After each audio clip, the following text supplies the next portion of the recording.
Epiretinal membrane is a disease of the eye in response to changes in the vitreous humor or more rarely, diabetes. It is also called macular pucker.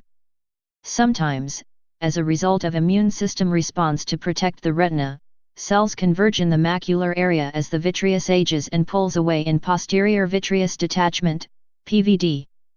PVD can create minor damage to the retina, stimulating exudate, inflammation, and leukocyte response. These cells can form a transparent layer gradually and, like all scar tissue, tighten to create tension on the retina, which may bulge and pucker, e.g., macular pucker, or even cause swelling or macular edema. Often this results in distortions of vision that are clearly visible as bowing when looking at lines on chart paper, or an Amsler grid, within the macular area, or central 1.0 degree of visual arc. Usually it occurs in one eye first, and may cause binocular diplopia or double vision if the image from one eye is too different from the image of the other eye.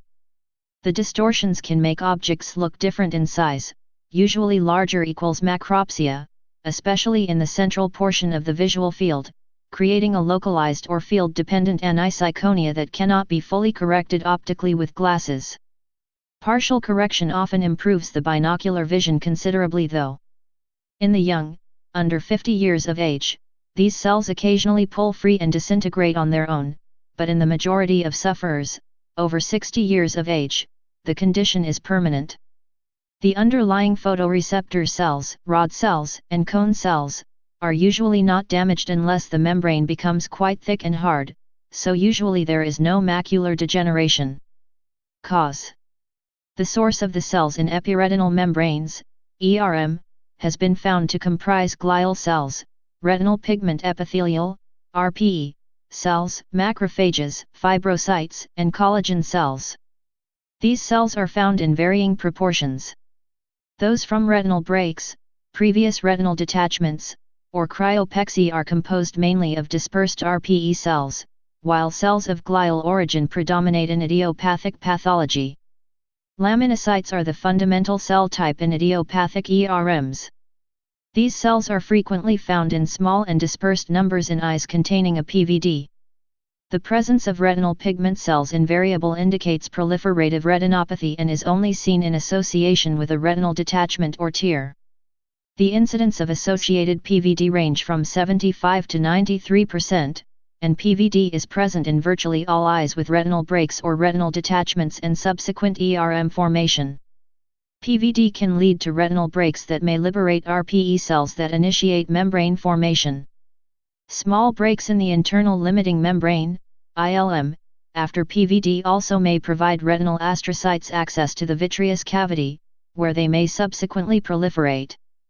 Many ERM also have ILM fragments that may be peeled separately. Finally, vitreous hemorrhage, inflammation, or both associated with a PVD also may stimulate ERM formation.